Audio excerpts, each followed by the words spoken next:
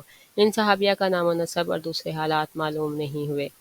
حضرت ام بشر انصاریہ، مشہور صحابی حضرت برا بن معرور سلمہ انصاری کی صاحبزادی تھی۔ نسب نامہ یہ ہے: ام بشر بنت برا بن معرور بن صخر بن سابق بن سنان بن عبید بن عدی بن غنم بن قعب بن سلمہ خزرجی رضی اللہ تعالی عنہ۔ شرف صحابیہ سے بہرہ ور تھیں۔ مشکوٰۃ شریف میں ابن ماجہ اور بیہقی کے حوالہ سے حضرت عبد الرحمن بن قعب سے مروی یہ حدیث بیان کی گئی ہے کہ جب قعب کی موت کا وقت قریب آیا تو ام بشر بنت برہ بن معرور ان کے پاس آئیں اور کہا کہ اے ابا عبد الرحمن، اگر عالم آخرت میں آپ فلاں شخص سے ملیں تو ان کو میرا سلام کہنا۔ قعب نے جواب دیا اے ام بشر، اللہ تجھ کو بخشے، ہم وہاں اس سے زیادہ اہم کام میں مشغول ہوں گے۔ ام بشر نے کہا اے عبد الرحمن کے باپ، کیا آپ نے رسول اللہ صلی اللہ علیہ وسلم کو یہ فرماتے نہیں سنا ہے کہ مومنوں کی روحیں سبز جانوروں، پرندوں کی شکل میں ہوں گی جو بہشت کے درختوں کے پھل کھائیں گی؟ قعب نے کہا ہاں میں نے سنا ہے۔ ام بشر نے کہا یہی وہ فضل ہے جس کی آپ کے لیے امید کی جاتی ہے، یعنی آپ کی روح بھی انہی روحوں میں شامل ہوگی۔ حضرت ام بشر کے مزید حالات دستیاب نہیں ہوئے۔ حضرت سمع بنت بصر، حضرت رضی اللہ تعالی عنہ حضرت بصر کی صاحبزادی حضرت عبداللہ بن بصر کی بہن تھیں۔ شرف صحابیہ سے بہرہ ور تھیں۔ حضرت عبداللہ بن بصر حضرت سمع سے روایت کرتے ہیں کہ انہوں نے کہا رسول اللہ صلی اللہ علیہ وسلم نے فرمایا ہے کہ ہفتہ کے دن روزہ نہ رکھو سوائے اس صورت کے کہ تم پر فرض ہو، یعنی رمضان المبارک کا روزہ ہو۔ پھر اگر تم میں سے کوئی شخص روزہ افطار کرنے کے لیے کوئی چیز نہ پائے سوائے انگور کے پوست یا درخت کی لکڑی کے تو بس اسی کو چبا لے۔ حضرت حبیبہ بنت ابی مجرات تجرہ رضی اللہ تعالیٰ عنہ، ان کا تعلق قریش کے خاندان عبدالدار سے تھا۔ شرف صحابیہ سے بہرہ ور تھیں۔ ان سے روایت ہے کہ میں قریش کی چند عورتوں کے ساتھ آل ابی حسین کے گھر آئی۔ ہمارا مقصد یہ تھا کہ نبی صلی اللہ علیہ وسلم کو صفا و مروہ کے درمیان طواف کرتے دیکھیں۔ آپ صحیح فرما رہے تھے اور تیز دوڑنے کی وجہ سے آپ کا تہبند آپ کے بدن کے درمیان گھوم رہا تھا، یہاں تک کہ میں کہتی ہوں کہ مجھے آپ کے گھٹنے نظر آ رہے تھے اور میں نے آپ کو یہ فرماتے سنا اسعوا فإن اللہ كتب علیکم السعی، صحیح کرو اس لیے کہ اللہ نے تم پر صحیح کو ضروری قرار دیا ہے۔ انصار کی دو لڑکیاں، صحیحین اور دوسری کتب حدیث میں ام المومنین حضرت عائشہ صدیقہ سے یہ واقعہ مروی ہے کہ میرے والد بزرگوار حضرت ابو بکر تشریف لائے اور اس وقت میرے گھر میں انصار کی دو لڑکیاں وہ اشعار پڑھ رہی تھیں جو انصار نے جنگ بعث کے موقع پر حسب دستور فخریہ طور پر کہے تھے۔ یہ لڑکیاں پیشہ ور گانے والی ڈومنیاں نہ تھیں۔ حضرت ابوبکر نے ناراض ہو کر فرمایا یہ شیطان کی آوازیں رسول اللہ صلی اللہ علیہ وسلم کے گھر میں۔ یہ عید کا دن تھا۔ رسول اللہ صلی اللہ علیہ وسلم نے فرمایا ابوبکر، ہر قوم عید مناتی ہے اور آج ہماری عید کا دن ہے۔ صحیح بخاری کی روایت میں یہ اضافہ ہے کہ رسول اللہ صلی اللہ علیہ وآلہ وسلم نے ایک کپڑے سے اپنا چہرہ مبارک ڈھانک رکھا تھا۔ ان لڑکیوں کو حضرت ابوبکر صدیق نے ڈانٹا تو حضور نے اپنا رخ اقدس سے کپڑا ہٹا کر فرمایا دعہما یا ابوبکر فإنہا ایام عید، ابوبکر ان بچیوں کو چھوڑ دو، یعنی جو کچھ کر رہی ہیں کرنے دو، یہ عید کے دن ہیں۔ حضرت ام اوس بہزیہ رضی اللہ تعالی عنہا، کتب حدیث میں ایک خاتون حضرت ام اوس بہزیہ کا ذکر آتا ہے جو شرف صحابیہ سے بہرہ ور تھیں۔ ان سے روایت ہے کہ ایک مرتبہ میں نے ایک کپی میں گھی بھر کر رسول اللہ صلی اللہ علیہ وسلم کی خدمت میں ہدیہ کے طور پر بھیجا۔ آپ نے اسے قبول فرمایا اور میرے لیے برکت کی دعا کی، پھر آپ نے یہ کپی مجھے واپس بھیج دی۔ میں نے اسے دیکھا تو یہ گھی سے بھری ہوئی تھی۔ مجھے یہ گمان ہوا کہ حضور نے میرا ہدیہ قبول نہیں فرمایا۔ میں روتی ہوئی حضور کی خدمت میں حاضر ہوئی تو آپ نے فرمایا کہ میں نے تمہارا ہدیہ قبول کر لیا ہے، ہاں اللہ نے تمہارے گھی میں برکت دی ہے، جاؤ اسے اپنے استعمال میں لاؤ۔ میں واپس گھر آئی اور سارے عہد رسالت، عہد صدیقی، عہد فاروقی اور عہد عثمانی میں اس کپی سے گھی لے کر کھاتی رہی، یہاں تک کہ حضرت علی اور حضرت معاویہ کے درمیان جنگ پیش آئی۔ حضرت ام مالک بہزیہ رضی اللہ تعالی عنہ، حضرت جابر بن عبداللہ سے روایت ہے کہ ام مالک بہزیہ کا دستور تھا کہ حضور کے لیے ایک کپی میں گھی ہدیۃً بھیجا کرتی تھیں۔ ایک دن ان کے بچے سالن مانگنے لگے۔ اس وقت گھر میں کوئی چیز نہیں تھی۔ مالک وہی کپی اٹھا لائیں جس میں حضور کو گھی بھیجا کرتی تھیں۔ انہوں نے اس کپی کو نچوڑ لیا، پھر حضور کی خدمت میں حاضر ہوئیں تو آپ نے پوچھا، کیا تو نے اس کپی کو نچوڑا تھا؟ انہوں نے عرض کیا، جی ہاں۔ آپ نے فرمایا، اگر تم نے اس کو نچوڑ نہ لیا ہوتا تو ہمیشہ اس میں سے گھی نکلتا۔ حضرت ام خناس رضی اللہ تعالی عنہا حضور کے ایک صحابی حضرت مسعود بن خالد کی اہلیہ تھیں۔ وہ قصیر العیال شخص تھے۔ 2-3 بکریاں ذبح کرتے تو بمشکل ان کے اہل خاندان کو کفایت کرتی تھیں۔ ایک مرتبہ انہوں نے ایک بکری حضور کی خدمت میں ہدیۃً بھیجی۔ آپ نے اسے ذبح کرنے کے بعد اس کا کچھ گوشت حضرت مسعود کے گھر بھی بھیج دیا۔ حضرت مسعود بن خالد گھر آئے تو اپنی اہلیہ ام خناس کے پاس گوشت دیکھا، پوچھا، یہ کہاں سے آیا ہے؟ ام خناس نے جواب دیا کہ رسول اللہ صلی اللہ علیہ وسلم نے بھیجا ہے، اور یہ اس بکری کا گوشت ہے جو تم نے حضور کی خدمت میں ہدیۃً پیش کی تھی۔ حضرت مسعود نے کہا، تو پھر تو اسے اپنے بال بچوں کو کیوں نہیں کھلاتی؟ ام خناس نے کہا، یہ سب کھا چکے ہیں اور یہ گوشت ان سے بچ رہا ہے۔ حضرت نفیسہ بنت منیہ رضی اللہ تعالی عنہا، بعض روایتوں میں ان کا نام نفیسہ بنت امیہ بھی آیا ہے، لیکن صحیح بنت منیہ ہی ہے۔ قریش کے کسی قبیلہ سے تھیں اور حضرت خدیجہ الکبریٰ کی خادمہ یا سہیلی تھیں۔ ابن سعد نے ان سے روایت کی ہے کہ حضرت خدیجہ نے نکاح کی خواہش ظاہر کرنے سے پہلے مجھے رسول اللہ صلی اللہ علیہ وآلہ وسلم کے پاس بھیجا تاکہ آپ کی مرضی معلوم کروں۔ میں نے جا کر آپ سے کہا، اے محمد صلی اللہ علیہ وسلم، آپ شادی کیوں نہیں کر لیتے؟ فرمایا، ابھی شادی کے لیے میرے پاس وسائل نہیں ہیں۔ میں نے کہا، آپ کو ایک ایسی جگہ شادی کرنے کی دعوت دی جا رہی ہے جہاں حسب و نسب، دولت، جمال اور ذہانت و فراحت سب کچھ موجود ہے، کیا آپ اسے قبول کریں گے؟ فرمایا، وہ کون ہے؟ میں نے کہا، خدیجہ رضی اللہ تعالی عنہا۔ فرمایا، میری ان سے شادی کیسے ہو سکتی ہے؟ میں نے کہا، اسے آپ میرے اوپر چھوڑ دیں۔ آپ نے فرمایا، اگر یہ بات ہے تو میں تیار ہوں۔ اس کے بعد حضرت خدیجہ سرور عالم صلی اللہ علیہ وسلم کے عقد نکاح میں آ گئیں۔ حضرت نفیسہ کو یہ شرف حاصل ہوا کہ انہوں نے اس مبارک تعلق کے قائم کرنے میں رابطہ یا پیغام رساں کا فرض انجام دیا۔ حضرت نفیسہ نے واقعہ نکاح سے پہلے کے کچھ حالات بھی بیان کیے ہیں۔ وہ کہتی ہیں کہ حضرت خدیجہ کا مال تجارت لے جانے سے پہلے ایک دن ابو طالب نے حضور سے کہا، بھتیجے، میں دولت مند آدمی نہیں ہوں، ہمارے حالات خراب ہو رہے ہیں اور ہمارے پاس کوئی مال تجارت بھی نہیں ہے۔ یہ قافلہ جو قریش شام کی طرف بھیج رہے ہیں، اس کے چلنے کا وقت قریب آ گیا ہے۔ اس میں خدیجہ بھی اپنا مال بعض لوگوں کے ہاتھ تجارت کے لیے بھیجنا چاہتی ہیں۔ اگر تم ان کے پاس جاؤ تو وہ تمہیں دوسروں پر ترجیح دیں گی، کیونکہ وہ تمہارے اخلاق اور کردار سے واقف ہیں۔ حضور نے فرمایا، شاید خدیجہ مجھے خود اس کام کے لیے بلائیں۔ ابو طالب نے کہا، کہیں ایسا نہ ہو کہ وہ کسی دوسرے کو اس کام کے لیے منتخب کر لیں۔ مگر حضور کا اندازہ بالکل صحیح نکلا۔ حضرت خدیجہ اس گفتگو سے پہلے ہی حضور کو پیغام بھیج چکی تھیں کہ آپ میرا مال تجارت سے ہیں۔ حضرت نفیسہ کہتی ہیں کہ حضور شام کے سفر تجارت سے واپس تشریف لائے تو جتنا منافع دوسرے لوگ حضرت خدیجہ کو لا کر دیتے تھے، آپ نے اس سے دگنا منافع لا کر دیا، اور حضرت خدیجہ نے بھی جتنا آپ کو دینے کا وعدہ کیا تھا، اس سے دگنا دیا۔ حضرت نفیسہ فتح مکہ کے بعد سعادت اندوز اسلام ہوئیں اور صحابیت کا شرف بھی حاصل کیا۔ حضرت کبشہ بنت واقد خزرج کے خاندان حارث بن خزرج سے تھیں۔ سلسلہ نسب یہ ہے، کبشہ بنت واقد بن عمرو بن اتنابہ جلیل القدر صحابی حضرت عبداللہ بن رواحہ انصاری شاعر رسول شہید موطا کی والدہ تھیں۔ شرف اسلامیت، اسلام و صحابیت سے بہرہ ور ہوئیں۔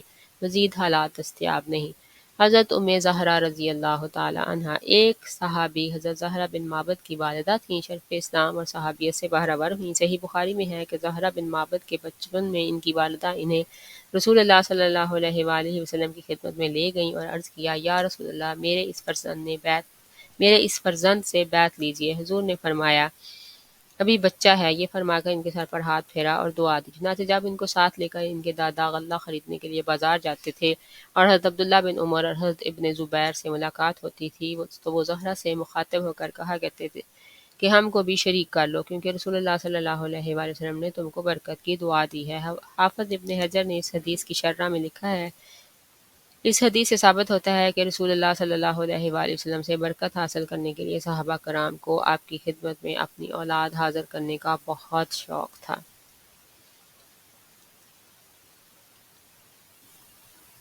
حضرت ام جیب بنت ثمامہ رضی اللہ تعالی عنہ ان خوش بخت خواتین میں سے ہیں جن کو دعوت توحید کی ابتدا میں قبول اسلام کا شرف حاصل ہوا اور راہ حق میں گوں نہ گوں مصائب جھیلنے پڑے۔ سن 13 بعد باسط میں سرور عالم صلی اللہ علیہ وآلہ وسلم نے مسلمانوں کو مدینہ کی طرف ہجرت کرنے کی ہدایت فرمائی تو وہ بھی بہت سے دوسرے صحابہ اور صحابیہ کے ساتھ ہجرت کر کے مدینہ منورہ چلی گئیں اور باقی زندگی وہیں گزاری۔ کتب سیر میں ان کے حالات زندگی کی تفصیل نہیں ملتی۔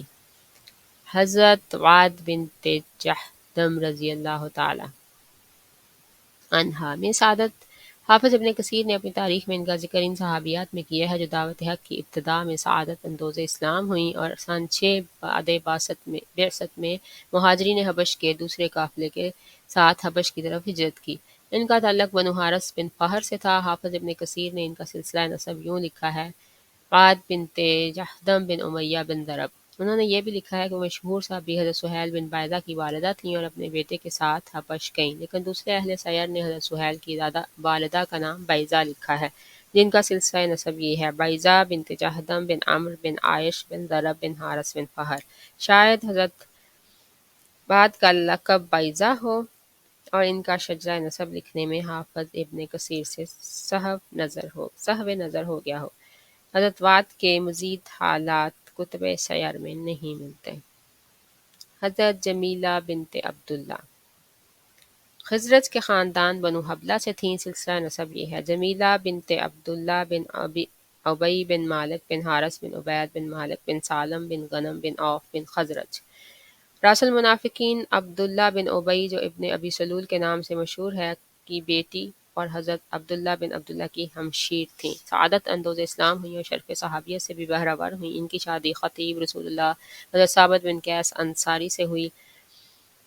بعض روایتوں میں ہے کہ حضرت ثابت بن قیس پست قد تھے، اس لیے ان کی اہلیہ کے دل میں ان سے کراہت پیدا ہو گئی تھی۔ صحیح بخاری میں حضرت عبداللہ بن عباس سے روایت ہے کہ ایک دفعہ حضرت ثابت بن قیس کی زوجہ رسول اکرم صلی اللہ علیہ وسلم کی خدمت میں حاضر ہوئیں اور عرض کیا: یا رسول اللہ، مجھے ثابت بن قیس اپنے شوہر کی عادت یا ان کے دین کے بارے میں کوئی شکایت نہیں ہے، لیکن مجھے اسلام میں کفر کرنا گوارا نہیں ہے، یعنی شوہر کے ساتھ کراہت بھی ایک قسم کا کفر ہے۔ آپ نے فرمایا: کیا ان کا وہ باغ جو انہوں نے تم کو مہر میں دیا تھا واپس کر سکتے؟ میں نے عرض کیا: جی ہاں۔ آپ نے ثابت بن قیس سے فرمایا: میرا مشورہ یہ ہے کہ تم وہ باغ لے لو اور ان کو طلاق دے دو۔ حضرت جمیلہ بنت عبداللہ کے مزید حالات دستیاب نہیں۔ حضرت ام علقمہ رضی اللہ تعالی عنہا حضرت عبداللہ بن ابی اوفا سے روایت ہے کہ علقمہ نام کے ایک صحابی کے انتقال کا وقت آیا تو ان کی زبان پر تلقین کے باوجود کلمہ شہادت جاری نہ ہوتا تھا۔ علقمہ کی بیوی نے رسول اللہ صلی اللہ علیہ وسلم کی خدمت میں ایک آدمی بھیج کر اس کی اطلاع کرائی۔ حضور نے دریافت فرمایا: کیا علقمہ کے ماں باپ زندہ ہیں؟ آپ کو بتایا گیا کہ صرف ماں زندہ ہے اور وہ علقمہ سے ناراض ہے۔ حضور نے ام علقمہ کو پیغام بھیجا کہ میں تم سے ملاقات کرنا چاہتا ہوں، تم میرے پاس آتی ہو یا میں تمہارے پاس آؤں؟ ام علقمہ رضی اللہ تعالی عنہا نے جواب میں کہلا بھیجا: میرے ماں باپ آپ پر قربان ہوں، میں کیوں کر آپ کو زحمت دے سکتی ہوں، میں خود حاضر خدمت ہوتی ہوں۔ چنانچہ ام علقمہ بارگاہ رسالت میں حاضر ہوئیں تو حضور نے ان سے علقمہ کے بارے میں دریافت کیا۔ ام علقمہ نے عرض کیا: یا رسول اللہ، علقمہ نہایت نیک آدمی ہے، لیکن وہ اپنی بیوی کے مقابلے میں ہمیشہ میری نافرمانی کرتا ہے۔ حضور نے فرمایا: اگر تو اس کی خطا معاف کر دے تو یہ اس کے حق میں بہتر ہے۔ ام علقمہ نے عرض کیا: یا رسول اللہ، میں اس کی طرف سے بہت دکھی ہوں، اس لیے میرا جی اس کو معاف کرنے کو نہیں چاہتا۔ حضور نے حضرت بلال کو حکم دیا کہ لکڑیاں جمع کرو اور آگ لگا کر علقمہ کو جلا دو۔ ام علقمہ حضور کا ارشاد سن کر گھبرا گئیں اور کہنے لگیں: کیا میرے بچے کو آگ میں جلا دیا جائے گا؟ حضور نے فرمایا: ہاں، اللہ کے عذاب کے مقابلے میں یہ عذاب ہلکا ہے۔ خدا کی قسم، جب تک اس سے ناراض ہے نہ اس کی نماز قبول ہے اور نہ کوئی صدقہ۔ ام علقمہ نے عرض کیا: یا رسول اللہ، میں آپ کو اور حاضرین کو گواہ کرتی ہوں کہ میں نے علقمہ کو معاف کر دیا۔ اب حضور نے حاضرین سے فرمایا کہ جا کر دیکھو کہ علقمہ کی زبان پر کلمہ شہادت جاری ہوا ہے یا نہیں۔ حاضرین گئے اور واپس آ کر حضور کو بتایا کہ علقمہ کی زبان پر کلمہ شہادت جاری ہو گیا اور کلمہ پڑھتے پڑھتے وہ دار آخرت کو سدھار گئے۔ حضور نے حکم دیا کہ اس کو غسل دو اور کفن پہناؤ۔ جب جنازہ تیار ہو گیا تو حضور نے خود جنازہ کے ہمراہ تشریف لے گئے اور ان کو دفن کر چکنے کے بعد صحابہ سے مخاطب ہو کر فرمایا، جس شخص نے اپنی ماں کی نافرمانی کی یا اس کو تکلیف پہنچائی تو اس پر اللہ کی لعنت، فرشتوں کی لعنت اور سب لوگوں کی لعنت ہوتی ہے۔ اللہ تعالیٰ نے اس کے فرض قبول کرتا ہے نہ نفل، یہاں تک کہ وہ توبہ کرے اور اپنی ماں سے نیکی کرے اور جس طرح ممکن ہو اس کو راضی کرے۔ اللہ کی رضا ماں کی رضا پر موقوف ہے اور اللہ کی ناراضی ماں کی ناراضی میں مضمر ہے۔ طبرانی۔ عہد رسالت کی چند مومنات۔ اہل سیر نے ان کا نام و نسب اور زندگی کے دوسرے حالات بیان نہیں کیے۔ صحیح بخاری میں حضرت ابو سعید خدری سے روایت ہے کہ ایک عورت نے رسول اللہ صلی اللہ علیہ وسلم کی خدمت میں حاضر ہو کر عرض کیا، یا رسول اللہ، مردوں نے آپ کی حدیثوں سے فائدہ اٹھایا، آپ اپنی طرف سے ہمارے لیے بھی ایک دن مخصوص فرما دیں کہ ہم آپ کی خدمت میں حاضر ہوں اور آپ ہم یعنی عورتوں کو وہ باتیں سکھائیں جو اللہ نے آپ کو سکھلائی ہیں۔ آپ نے فرمایا، اچھا، تم فلاں دن فلاں وقت اور فلاں جگہ جمع ہو جانا۔ چنانچہ عورتیں اس دن مقررہ جگہ اور مقررہ وقت پر جمع ہو گئیں اور رسول اللہ صلی اللہ علیہ وسلم نے ان کو وہ باتیں سکھائیں جو اللہ نے آپ کو سکھائی تھیں۔ اس کے بعد آپ نے فرمایا، جس نے اپنے آگے اپنے 3 بچوں کو بھیج دیا ہو، یعنی اس کے 3 بچے لڑکے یا لڑکیاں مر گئے ہوں، تو وہ اس کی اور آگ دوزخ کے درمیان پردہ بن جائیں گی۔ ان میں سے ایک عورت نے پوچھا، یا رسول اللہ، اگر 2 بچے بھیجے ہوں؟ اس نے یہ الفاظ 2 مرتبہ کہے۔ رسول اللہ صلی اللہ علیہ وسلم نے فرمایا، ہاں، خواہ 2 بھی بھیجے ہوں، 2 بھی بھیجے ہوں، 2 بھی بھیجے ہوں، وہ بھی بچوں سے محروم ہونے والے والدین کے لیے بخشش کا باعث ہوں گے۔ صحیح مسلم میں حضرت برائدہ سے روایت ہے کہ میں نبی صلی اللہ علیہ وآلہ وسلم کی خدمت میں بیٹھا تھا کہ ایک عورت نے حاضر ہو کر عرض کیا، یا رسول اللہ، میں نے اپنی ماں کو ایک لونڈی صدقہ کی تھی، اب میری ماں فوت ہو گئی ہے، کیا میں اس لونڈی کو واپس لے لوں؟ آپ نے فرمایا، تیرا ثواب تجھ کو ملے گا اور میراث نے اس لونڈی کو تیری طرف واپس کر دیا، یعنی وہ تجھ کو ورثہ میں مل گئی۔ عورت نے پھر پوچھا، یا رسول اللہ، میری ماں پر مہینہ بھر کے روزے واجب تھے، کیا میں اس کی طرف سے یہ روزے رکھ لوں؟ آپ نے فرمایا، اس کی طرف سے روزے رکھ لے۔ پھر اس نے پوچھا، میری ماں نے کبھی حج نہیں کیا تھا، کیا میں اس کی طرف سے حج کر لوں؟ آپ نے فرمایا، ہاں، اس کی طرف سے حج کر لے۔ مسند ابی داؤد میں حضرت سعد سے روایت ہے کہ جب رسول اللہ صلی اللہ علیہ وسلم نے عورتوں سے بیعت لی تو ایک معزز عورت جو غالباً بنو مضر سے تھیں کھڑی ہوئیں اور عرض کیا، یا رسول اللہ، ہمارا بار ہمارے والدین پر اور ہمارے بیٹوں پر اور ہمارے شوہروں پر ہے، پس کیا ہمارے لیے جائز ہے کہ ہم ان کے مال میں سے ان کی اجازت کے بغیر خرچ کریں؟ آپ نے فرمایا، تازہ چیزیں، یعنی ایسی چیزیں جو زیادہ دیر نہ رہ سکتی ہوں اور جلد خراب ہو جاتی ہوں، مثلاً سالن، ترکاری وغیرہ کھاؤ اور ہدیہ کے طور پر بھیجو۔ صحیح مسلم میں حضرت سہل بن سعد سے روایت ہے کہ ایک عورت نبی صلی اللہ علیہ وآلہ وسلم کی خدمت میں ایک چادر لائی اور عرض کیا، یہ چادر میں نے آپ کو پہنانے کے لیے بنائی ہے۔ آپ نے وہ چادر اس سے قبول فرما لی کیونکہ آپ کو اس کی ضرورت تھی۔ پھر آپ گھر سے نکل کر ہماری طرف آئے، اس وقت آپ نے اس چادر کا تہبند بنا کر پہن رکھا تھا۔ ہم میں سے ایک شخص نے کہا، یہ چادر بہت خوب ہے، آپ مجھے عطا فرمائیے۔ آپ نے فرمایا، ہاں، بہت خوب ہے۔ پس نبی صلی اللہ علیہ وسلم مجلس میں کچھ دیر بیٹھ کر واپس تشریف لے گئے اور وہ چادر لپیٹ کر اس شخص کے پاس بھجوا دی۔ لوگوں نے اس سے کہا کہ تو نے اچھا نہ کیا، جو رسول اللہ صلی اللہ علیہ وسلم سے یہ چادر مانگی، حالانکہ آپ کو اس کی ضرورت تھی اور آپ نے اس کو پہن لیا تھا، اور تو جانتا تھا کہ آپ کسی کا سوال رد نہیں فرماتے۔ اس نے کہا، بخدا میں نے یہ چادر پہننے کے لیے نہیں لی بلکہ اپنا کفن بنانے کے لیے لی ہے۔ سہل کہتے ہیں کہ جب وہ شخص فوت ہوا تو اسی چادر میں اس کو کفنایا گیا۔ ترمذی شریف میں حضرت سعد بن ابی وقاص سے روایت ہے کہ میں اور رسول اللہ صلی اللہ علیہ وسلم ایک عورت کے ہاں گئے، اس کے سامنے کھجور کی گٹلیاں یا کنکریاں تھیں اور وہ ان پر تسبیح پڑھتی تھی، یعنی تسبیح کا شمار ان سے کرتی تھی۔ رسول اللہ صلی اللہ علیہ وسلم نے اس سے فرمایا، کیا میں تجھ کو ایسی تسبیح نہ بتاؤں جو اس سے آسان اور بہتر ہو؟ اور وہ تسبیح یہ ہے، سبحان اللہ عدد ما خلق فی السماء، سبحان اللہ عدد ما خلق فی الارض، وسبحان اللہ عدد ما بین ذالک، وسبحان اللہ عدد ما هو خالق واللہ اکبر، مثل ذالک الحمد للہ مثل ذالک ولا الہ الا اللہ مثل ذالک ولا حول ولا قوة الا باللہ مثل ذالک۔ صحیح مسلم میں حضرت جابر سے روایت ہے کہ رسول اللہ صلی اللہ علیہ وسلم ام الصائب یا ام المسیب کے ہاں تشریف لائے اور فرمایا، اے ام الصائب یا اے ام المسیب، تجھے کیا ہوا کہ تو کانپ رہی ہے؟ اس نے کہا، بخار ہے، لا بارک اللہ فیہا، خدا اسے غارت کرے۔ آپ نے فرمایا، تو بخار کو برا مت کہہ کہ یہ بنی آدم کے گناہوں کو اس طرح دور کرتا ہے جیسے لوہار کی انگیٹھی لوہے سے میل دور کرتی ہے۔ صحیحین میں حضرت اسما سے روایت ہے کہ ایک عورت نے نبی صلی اللہ علیہ وآلہ وسلم سے سوال کیا کہ یا رسول اللہ، میری ایک سوکن ہے، اگر میں اس کے سامنے یہ ظاہر کروں کہ خاوند مجھے فلاں چیز دیتا ہے حالانکہ وہ یہ چیز مجھے نہیں دیتا تو مجھ پر کیا گناہ ہے؟ یعنی جو کچھ خاوند مجھے دیتا ہے میں سوت کو جلانے کے لیے اس سے زیادہ ظاہر کروں؟ نبی صلی اللہ علیہ وسلم نے فرمایا کہ اس چیز کو ظاہر کرنا جو اس کو نہیں دی گئی جھوٹ کے دو کپڑے پہننے والے کی مانند ہے۔ ایک صحابی نے اپنی لڑکی کا نکاح اس سے دریافت کیے بغیر کسی سے کر دیا۔ لڑکی نے بارگاہ نبوی میں شکایت کی۔ حضور نے باپ کو بلا کر چاہا کہ نکاح فسخ کرا دیا جائے، لیکن لڑکی نے عرض کیا یا رسول اللہ، میں اب اس نکاح کو قبول کیے لیتی ہوں، میرا مقصد یہ تھا کہ میری بہنوں کی خواتین کے ذاتی حقوق کی توضیح ہو جائے۔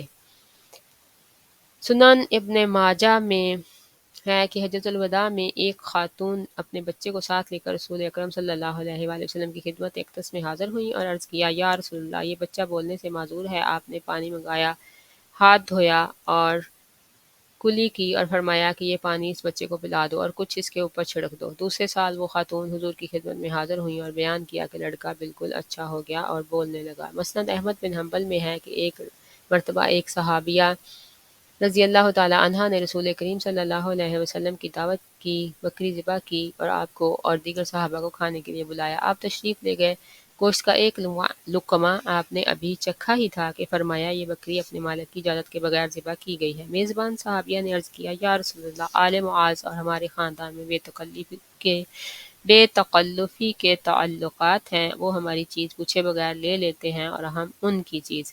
اس سلسلے کی ایک دوسری روایت میں ہے کہ اس نے جواب دیا کہ ہاں یا رسول اللہ، میں نے پڑوسن سے یہ بکری مانگی تھی، اس نے اپنے شوہر سے پوچھے بغیر دے دی۔ ایک دفعہ سرور عالم صلی اللہ علیہ وسلم ایک سفر میں جا رہے تھے، راستے میں ایک خاتون بچہ کو لیے ہوئے سامنے آئی اور عرض کیا یا رسول اللہ، اس کو دن میں کئی دفعہ کسی بلا کا دورہ ہوتا ہے۔ حضور نے بچے کو اٹھا کر کجاوا کے سامنے رکھا اور 3 بار فرمایا اے دشمن خدا نکل، میں خدا کا رسول ہوں۔ پھر لڑکے کو ان خاتون کے حوالے کر دیا۔ آپ نے سفر سے مراجعت فرمائی تو وہ خاتون 2 دمبے لے کر بارگاہ نبی میں حاضر ہوئیں اور عرض کی یا رسول اللہ، میرا ہدیہ قبول فرمائیے، خدا کی قسم وہ بلا پھر بچے کے پاس کبھی نہیں آئی۔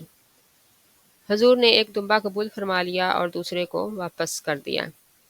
ایک دفعہ ایک خاتون رسول اکرم صلی اللہ علیہ وسلم کی خدمت میں حاضر ہوئیں اور عرض کیا یا رسول اللہ، میرا شوہر میرے لڑکے کو مجھ سے چھین لینا چاہتا ہے، حالانکہ وہ مجھے فائدہ پہنچاتا تھا اور میرے لیے کنویں سے پانی بھر لاتا تھا۔ آپ نے حکم دیا کہ قرآن اندازی کر لو۔ آپ نے کہا یا رسول اللہ، میرے لڑکے میں کون دعوے دار ہو سکتا ہے؟ حضور نے لڑکے کی طرف مخاطب ہو کر فرمایا یہ تمہارا باپ ہے اور یہ تمہاری ماں ہے، جس کا ہاتھ چاہو پکڑ لو۔ لڑکے نے ماں کا ہاتھ پکڑ لیا۔ مسند احمد بن حنبل میں ہے کہ غزوہ خیبر میں رسول اللہ صلی اللہ علیہ وسلم نے ایک صحابیہ کو خود اپنے دست مبارک سے ایک ہار پہنایا تھا۔ وہ اس ہار کو اس قدر محبوب رکھتی تھیں کہ عمر بھر گلے سے جدا نہیں کیا۔ جب وفات کا وقت آیا تو وصیت کی کہ یہ ہار ان کے ساتھ ہی دفن کر دیا جائے۔ ایک صحابیہ نے اپنی ماں کو ایک لونڈی صدقہ کی تھی، ماں فوت ہو گئی تو رسول اللہ صلی اللہ علیہ وآلہ وسلم سے اس کی نسبت دریافت کیا۔ آپ نے فرمایا صدقہ کا ثواب تمہیں مل چکا، اب وہ لونڈی تمہاری وراثت میں داخل ہو گئی۔ ایک مرتبہ سرور عالم صلی اللہ علیہ وسلم نے انصار کی ایک لڑکی سے فرمایا تیرا سن زیادہ نہ ہو، اور وہ روتی ہوئی حضرت ام سلیم کے پاس گئیں، غالباً وہ ان کی پروردہ تھیں، اور کہا کہ حضور نے مجھے یوں فرمایا ہے، اب میرا سان ترقی نہ کرے گا۔ حضرت ام سلیم فوراً حضور کی خدمت میں حاضر ہوئیں اور کہا کہ آپ نے میری یتیمہ کو بد دعا دی ہے۔ حضور ہنس پڑے اور فرمایا میں بھی انسان ہوں اور دوسرے انسانوں کی طرح خوش اور رنجیدہ ہوتا ہوں، بس جس کو میں ایسی بد دعا دوں جس کا وہ مستحق نہیں تو یہ اس کے لیے تزکیہ اور نیکی ہوگی۔ صحیح مسلم۔ وما ارسلناک الا رحمۃ للعالمین۔